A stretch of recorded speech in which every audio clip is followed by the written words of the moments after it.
বৈষ্ণবাদ উপশমেব দিবেদিবে যশসাং বীরবত্তমম। ঋগ্বেদ সংহিতার প্রথম মণ্ডলের প্রথম সূত্রে আমরা অগ্নিদেবকে আহ্বান করে আমাদের সনাতন ধর্মের যে মূল আকর, মূল সংবিধান, সেটা কিন্তু রচিত হয়েছে। তো এখানে প্রথমে চলে আসবে তো অগ্নিদেব। আমরা তো বর্তমানে কেউ অগ্নিদেবের উপাসনাও করি না, অগ্নিদেবের আরাধনাও করি না। কারণ আমরা আরাধনা করি অনাদিরাদি গোবিন্দ শ্রীকৃষ্ণের, রাধারানীর, তুলসী দেবীর, মা দুর্গা, আবার কোনো সম্প্রদায় সব কিছু বাদ দিয়ে শুধু কৃষ্ণেরই আরাধনা করি। তাহলে অগ্নিদেবকে দূরে রাখা হবে। কিন্তু আসলে কি তারা দূরে রাখতে পেরেছে? প্রত্যেকটা পূজা করে হোমযজ্ঞ করা হয়, সেখানে কিন্তু অগ্নিদেবের আহুতি দেওয়া হয়। কারণ অগ্নিদেব হলো সকল দেবতার মুখ, যে মুখে তিনি হবি গ্রহণ করেন।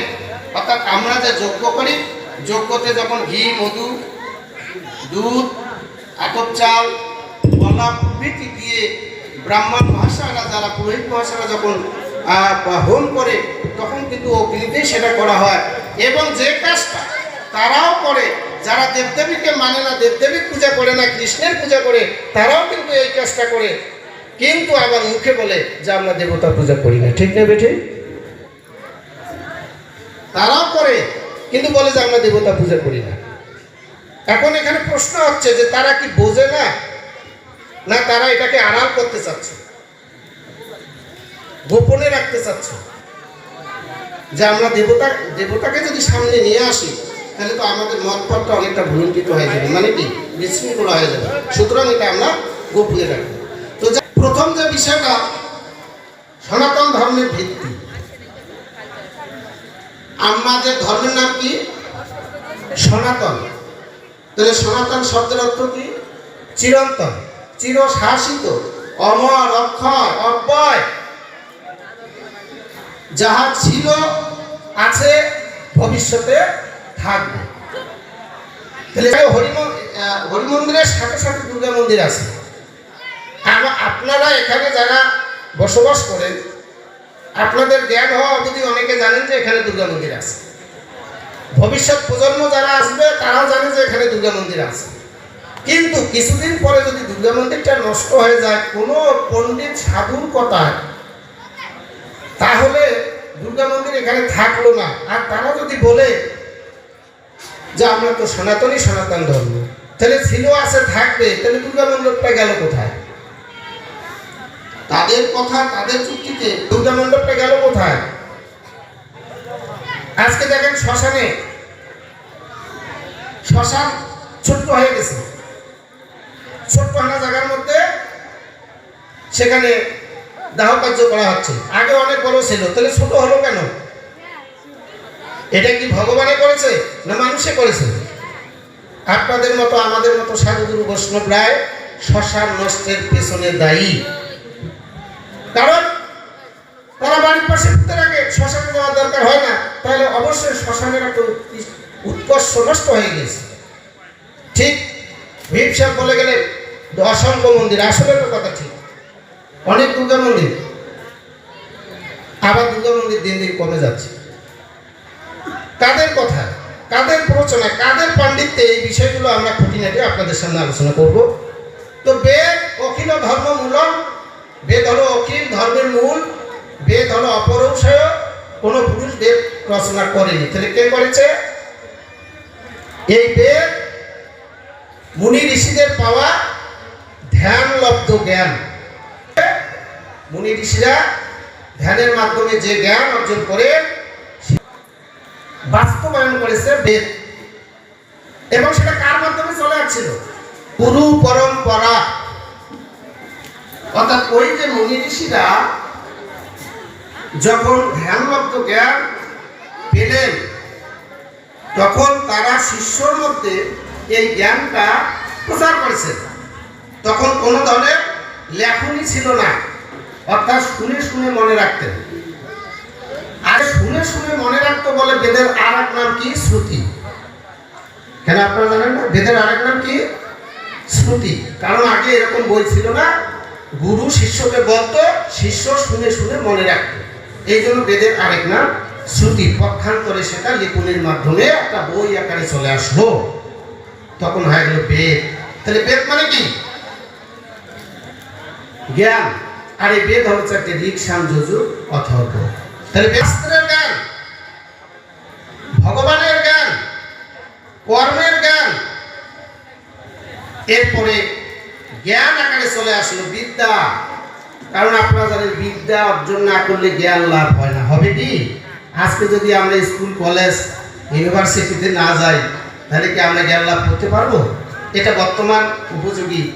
আর এর পূর্বে গুরুর গৃহে গিয়ে আমাদেরকে বিদ্যা অর্জন করার পরে জ্ঞান অর্জন করতে হতো। অর্থাৎ আমরা গুরু গিয়ে যাইতাম, গুরু আমাদেরকে যাহা বিদ্যা অর্জন করাইতেন, তারপর আমরা জ্ঞান লাভ করতেছি। তাহলে জ্ঞানের পূর্ব শর্ত কি? বিদ্যা। বিদ্যাকে অর্জন করে তারপর জ্ঞান লাভ করতে হয়। আর এই জ্ঞান লাভ করতে গেলে ভগবান শ্রীকৃষ্ণ গীতা বলেছেন যে তদ্বিদি পুনিপাতেন পরিপ্রশ্ন সেবায় উপদীক্ষান্তিতে জ্ঞানীন তত্ত্বদর্শন। যে তদ্বিদি পুনিপাতেন, অর্থাৎ তুমি তার কাছে গিয়ে পুনিপাত করো, অর্থাৎ প্রণাম করো, নমস্কার জ্ঞাপন করো। পরিপ্রশ্ন সেবায়া, তারপরে ওনার কাছে প্রশ্ন করো। উপদীক্ষান্তিতে জ্ঞানীন তত্ত্বদর্শী, পারদপক্ষে ওনার কাছে দীক্ষিত হয়ে তারপর নানাবিধ প্রশ্ন করো, তাহলে তুমি জ্ঞান অর্জন করতে পারো।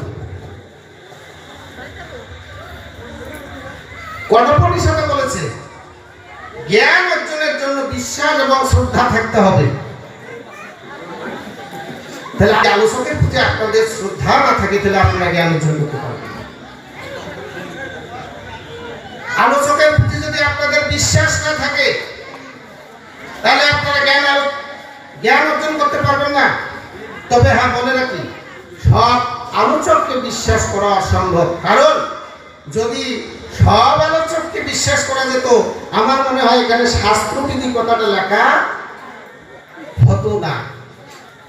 শুধু লেখা হতো সনাতন ধর্ম আলোচনা সভা, কিন্তু শাস্ত্রবিধি লিখে রাখছে। তাহলে যে আলোচক বৃন্দ শাস্ত্রবিধির আলোকে আলোচনা করে, তাদের প্রতি আপনারা বিশ্বাস রাখুন, তাদের প্রতি শ্রদ্ধা রাখুন। শ্রদ্ধাবান লভতে জ্ঞানম তৎপর সংযতেন্দ্রিয়। শ্রদ্ধাবান ব্যক্তি জ্ঞান লাভ করে, তাহলে তাদের প্রতি বিশ্বাস রাখুন এবং শ্রদ্ধা রাখুন, তাহলে আপনারা জ্ঞান লাভ করতে পারবেন। নয় হি জ্ঞানের সদৃশ্যম পবিত্র নিহবিদ্যতে, জ্ঞানের মতো পবিত্র আর কিছু নাই। তাহলে গীতার ৪র্থ অধ্যায় ৩৬, ৩৮, ৩৯ এই যে কথাগুলো বললো যে জ্ঞানের মতো আর পবিত্র কিছু নাই, সেই জ্ঞান আমরা আজকে অর্জন করতে যাচ্ছি কিসের মাধ্যমে? বিদ্যার মাধ্যমে। বিদ্যাটা হলো শাস্ত্র জ্ঞান, অর্থাৎ কোনো একটা নির্দিষ্ট সংবিধানের জ্ঞান অর্জন করাই হলো বিদ্যা। যাহা অর্জন করিলে সনাতনীর আচার আচরণে ভুল ভ্রান্তি সংস্কার করে একটা শোভনীয় রমণীয় আচরণের মধ্য দিয়ে তার সনাতন জীবনটাকে অতিবাহিত করতে পারে এবং একজন প্রকৃত খাঁটি সনাতনী হিসেবে নিজেকে প্রতিষ্ঠিত করতে পারে, এবং দেহান্তে সে অনাদির আদি গোবিন্দ জগৎ সৃষ্ট ভগবানের সাথে সাক্ষাৎ করতে পারে, তার চরণ প্রাপ্তি করতে পারে। এটাই হলো বিদ্যা, এটাই হলো জ্ঞান। জয় জয় সাধুগুরু বৈষ্ণব প্রতি প্রমানন্দে হরি হরি। তাহলে বিদ্যা জ্ঞান, আবার জ্ঞান হলো কোন জ্ঞান? শাস্ত্র জ্ঞান। আর এই শাস্ত্র কত প্রকার, কতগুলা, এটা আমাদের জানতে হবে। এখন তো তান্ত্রিক মেলা গেলে শাস্ত্রের হিড়িক লাগিয়ে গেছে, দোকানে যাবেন শাস্ত্রের হিড়িক লাগিয়ে গেছে, অষ্টপ্রহর চতুর্থ প্রহর নাম যজ্ঞতে যাবেন শাস্ত্রের হিড়িক লেগে গেছে। আপনি কোন শাস্ত্র কিনবেন? অনেক শাস্ত্র।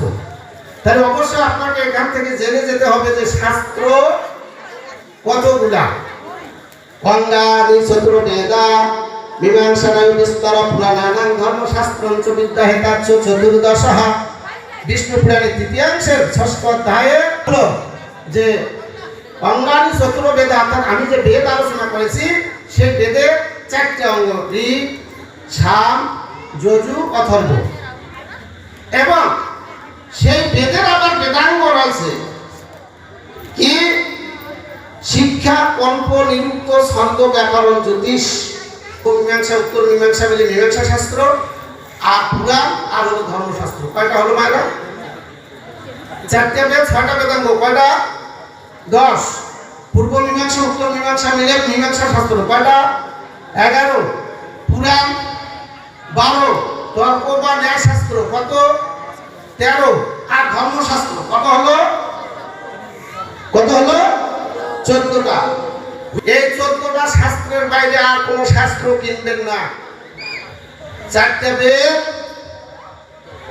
6টা বেদাঙ্গ, পূর্ব মীমাংসা, উত্তর মীমাংসা তার মীমাংসা শাস্ত্র, আর হলো তর্ক বা ন্যায় শাস্ত্র, আর হলো ধর্মশাস্ত্র আর পুরাণ। এরপরে যাহা বাহির হয়েছে তাহা শাস্ত্রের মধ্যে গণনা করা হয়নি।